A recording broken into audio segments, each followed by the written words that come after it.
Que lugar é esse, cara? Que lugar é esse?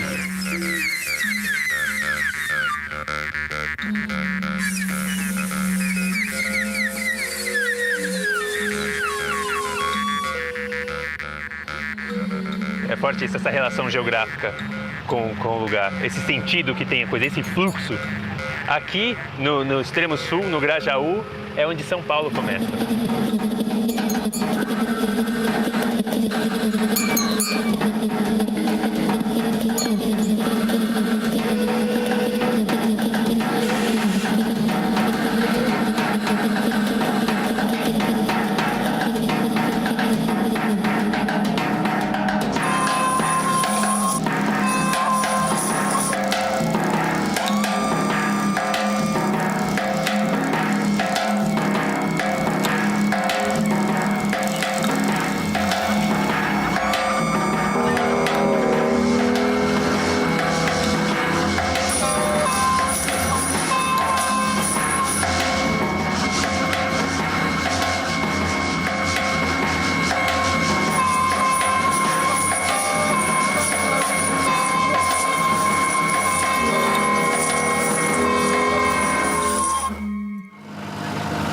Você nasceu aqui? Nasci aqui. Estudei aqui desde a primeira série até o colegial, como eu disse, estudei, depois dei aula aí também. E essa aqui é a rua que eu moro, né? Onde eu vivi toda a minha vida, o Henrique Laurentiis. Eu venho aqui há muito tempo, desde criança assim eu lembro desse cenário aqui, mas cada vez está mudando mais, né? As construções estão espremendo mais.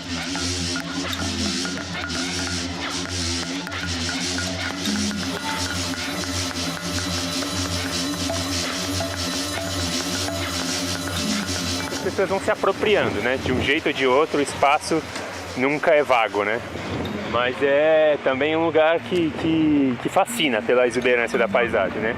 Os contrastes com as construções e principalmente a relação com a água, né? Que esse lugar tem, né? Que é incrível essa relação com a água e que torna a paisagem exuberante, né?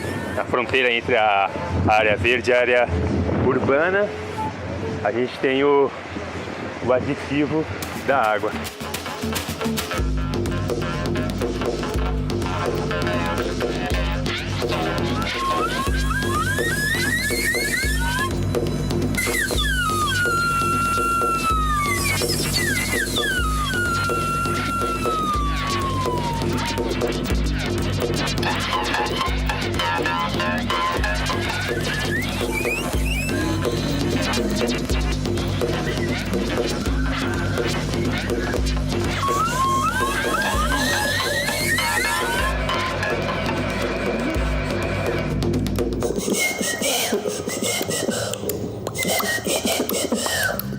Que é onde começou um pouco essa ideia do imagem, assim, esse cenário foi uma coisa que inspirou bastante, que é esse contato com a água, a água, a represa e as construções, né? Esse cenário que inspirou mesmo a coisa de usar isso como um lugar, o lugar ideal, a audiência ideal para obra de arte, né?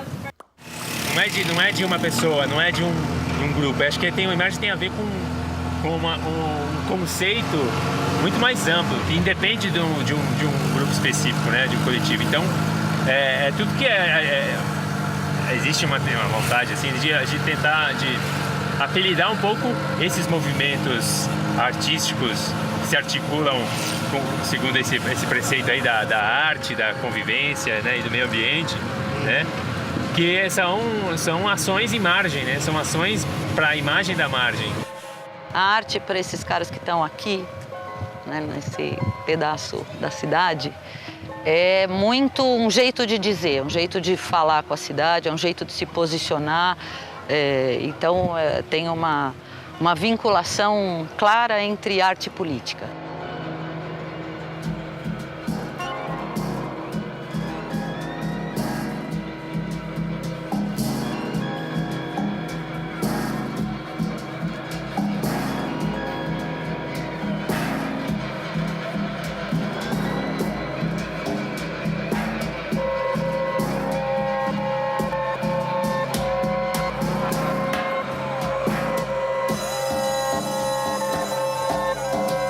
tem 84 bairros e 126 favelas. São 500 mil habitantes dentro do distrito do Grajaú. São pessoas fugindo do aluguel, né? São pessoas fugindo do aluguel e que se instalaram aqui nesse distrito imenso. O Grajaú é o maior distrito de São Paulo, é um dos mais violentos também, é um dos mais tudo, né? Um dos mais violentos, um dos maiores geograficamente, tem a maior represa urbana. E essa ocupação, então, que vem lá dos anos 50, 60, com a instalação do polo industrial de Santo Amaro, né? Então você tem ali uma oferta de emprego grande e uma oferta de terras a baixo custo, né? Isso trouxe muita gente para cá, muita gente, né? Isso fez crescer muito a cidade para esse lado sul. E essa cidade que é ilegal, né? Que é uma cidade, um pedaço da cidade que está fora da lei, que está assentada num lugar em que a propriedade não é dos moradores, ninguém aqui tem escritura de posse, ela é irregular porque ela está em cima da área de manancial. Então tem um conflito, uma tensão que se põe desde o primeiro momento aqui.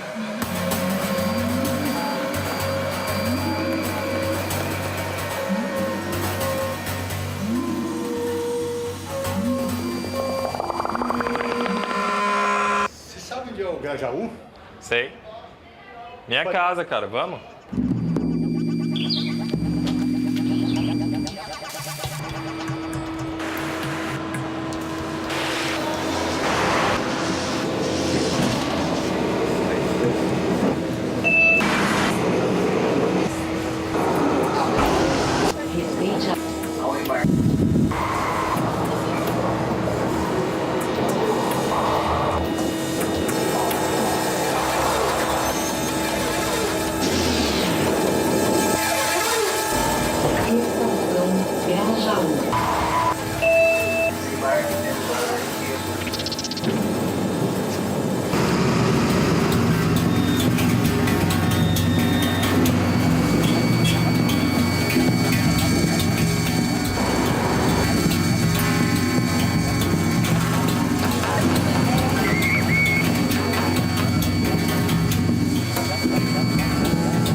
É sempre muito forte quando eu venho aqui, né? Porque hoje em dia eu não tenho mais meu pai, perdi meu pai recentemente.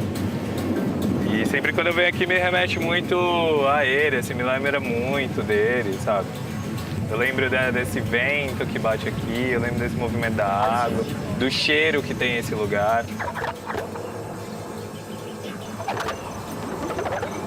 Eu lembro de quando eu era criança que eu vinha aqui, isso era muito diferente, sabe? A existência do lixo, assim, era uma coisa aparente aqui, mas não tão exacerbada como é hoje em dia, sabe? Isso eu tô dizendo de coisas de 19 anos atrás, 20 anos atrás, sabe?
Pequenininho, vinha brincar aqui, cara. Tava cueca fora pra mãe não perceber. É, entendeu? Pois é. Como é que é o negócio? É que o barro é muito vermelho, entendeu? Aí conforme você nada, a cueca ficava vermelha. Aí pra mãe não descobrir, minha mãe trabalhava, mas a molecada que vinha com nós jogava a cueca fora. Era só o sumiço de cueca, não? Quantas cuecas você jogou fora, cara? Então as coisas mudou muito. Fazer as cabanas doidas, né? Divertia mesmo. Hoje em dia a diversão da molecada é a internet, né? Não, e tinha coisa que a gente Orcutar. desbravava muito, saía pra brincar de aventura, era a brincadeira preferida, né? Essas cores também, João. É, né?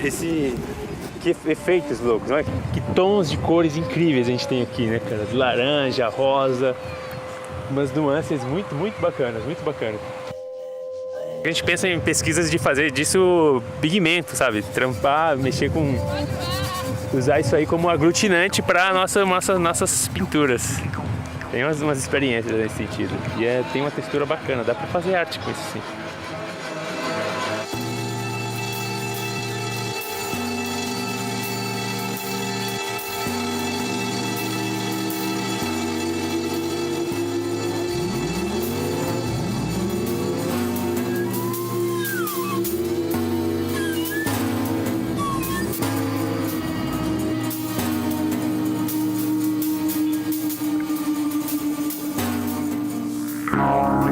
Xadrez sem muros. Chemalami, Checkmate La Mission. É um grupo formado por jovens, adultos, crianças, loucos e vagabundos que adotaram o xadrez em suas vidas como algo além do conceito de esporte, incorporando-o como uma ferramenta inteiramente nova, com capacidade de atrair as pessoas, repleta de anseios e símbolos, agregada à cultura hip hop. Chemalami é um movimento cultural do Grajaú, zona sul de São Paulo, Brasil. Então, mais ou menos por volta do ano de 2000, aqui no distrito do Grajaú, já havia toda uma mobilização em torno do hip hop, vários membros, várias articulações, e dentro desse contexto havia o grupo Pacto Latino, que fazia parte na época, foi bastante importante aqui no distrito, e a gente já, nesse período, a gente começou a ter envolvimento com o xadrez. E dentro dos contextos do hip hop, a gente começou a associar aquilo com batalha, com modelos de superação, com estratégias, com posições, com situações. Em 2005, o Chemalami se tornou também um grupo de rap, além de ser um projeto de xadrez. Aí, em 2007, a gente teve a ideia de escrever teve conhecimento do Vai, a gente mandou escrever um projeto chamado Xadrez Sem Muros, com essa proposta de colocar o xadrez na rua, mas numa escala maior, o xadrez gigante, desafio de xadrez, com a apresentação de grupos do cenário do hip hop, assim, com destaque, com projeção no cenário alternativo. A ideia era usar isso também, os elementos do hip hop e os princípios do xadrez para discutir com as pessoas ali na rua mesmo, conceito de convivência, de cooperação, respeito pelo saber do outro. Sem meu torrão natal, eu nasci aqui. Aqui eu sou mais um. Tem DJ, tem rapeiro também, tem grafiteiro. Também tem carroceiro. Esse faxineiro, sol a sol, vários pedreiros.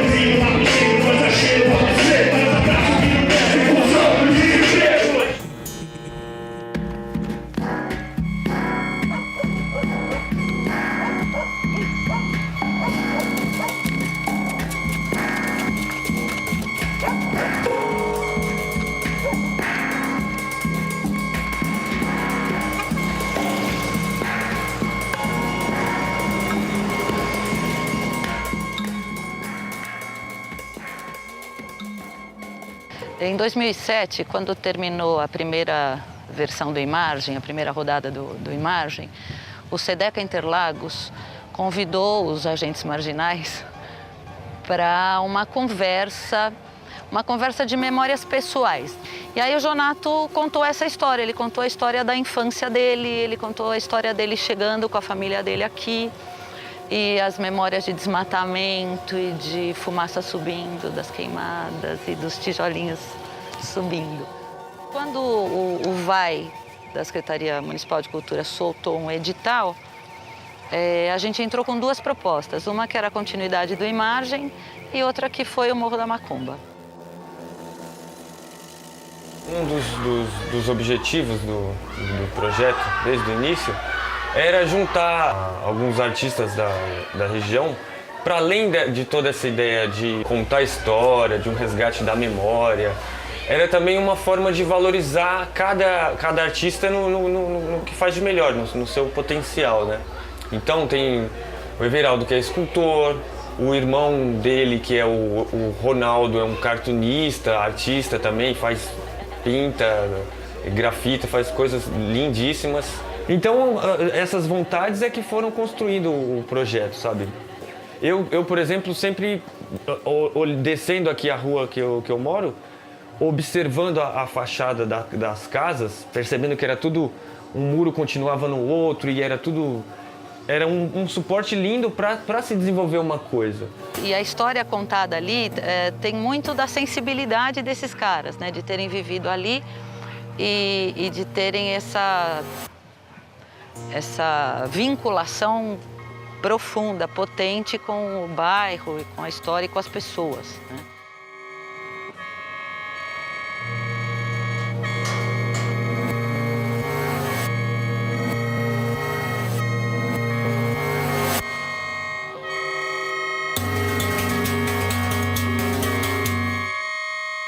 Então, essa coisa também de querer registrar cada vez mais o Grajaú com as minhas lentes, assim, eu acho que ficou mais forte com essa coisa de um olhar, cara.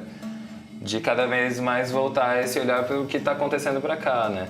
E tem uma foto que pra mim é muito pesada, assim, que é uma senhora de máscara, olhando fixamente, assim, no meu olho.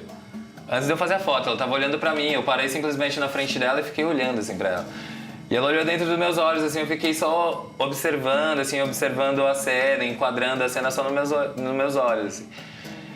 E daí, de repente, apareceu mais uma criança embaixo e aparece uma senhora bem ao fundo, assim. Eu peguei e cliquei. E depois eu perguntei, comecei a conversar com ela, ela comentou que todos aqueles destroços, todas aquelas pedras, toda aquela areia que estava atrás dela era onde era a casa dela. Trabalhar essa história das margens com fotografia, porra, eu acho que era o que estava faltando, assim.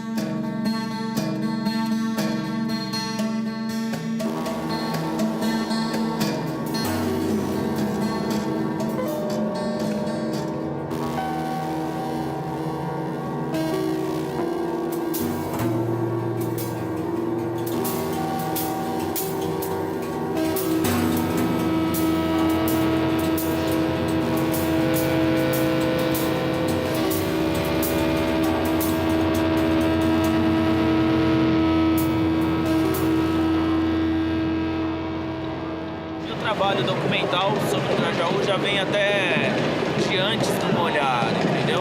Vem de onde? Vem de quando? Na verdade, eu sempre fotografei o cotidiano no Grajaú. Paralelo à minha carreira profissional como fotógrafo, eu sempre fotografei o cotidiano por ser uma região onde eu moro, onde eu tenho amigos, onde eu cresci.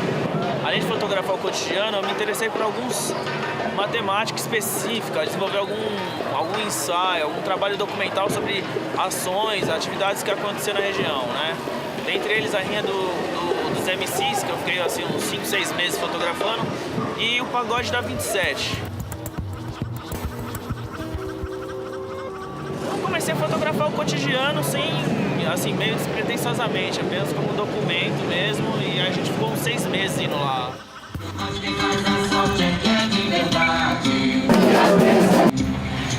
Fala, Clebão, tudo bem? Tô chegando aí, tô levando um filme, cara, e uma câmera com filme. Tá no samba?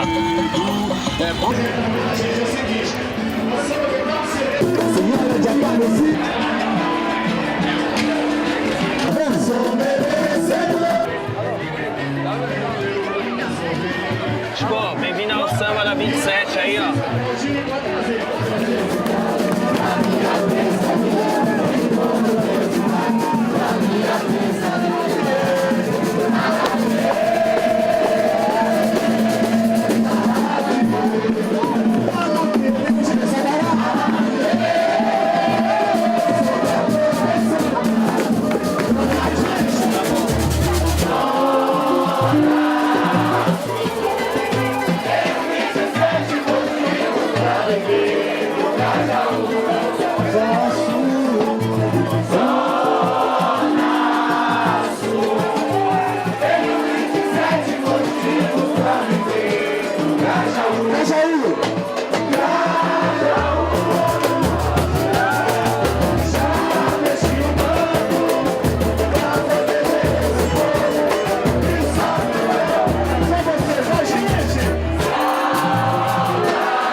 foi aqui, eu veio conversando, e aí começamos a olhar e aí tentar perceber a relação do muro com a paisagem, com o contexto, né?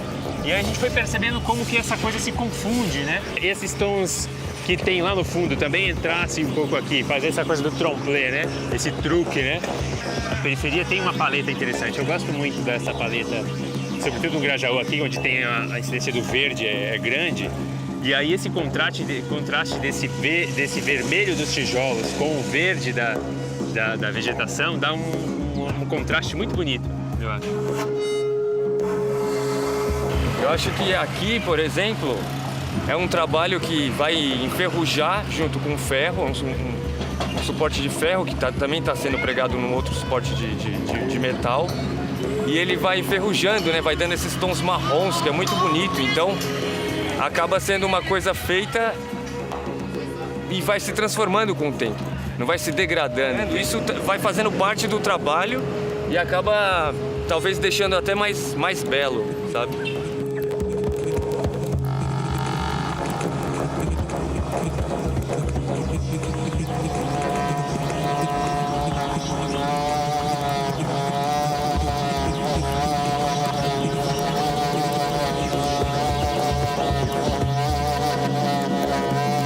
Acho que cada lugar, cada cidade, cada bairro tem uma cor, assim. Você vai ver, tem lugares que são mais acinzentados, outros mais alaranjados, né?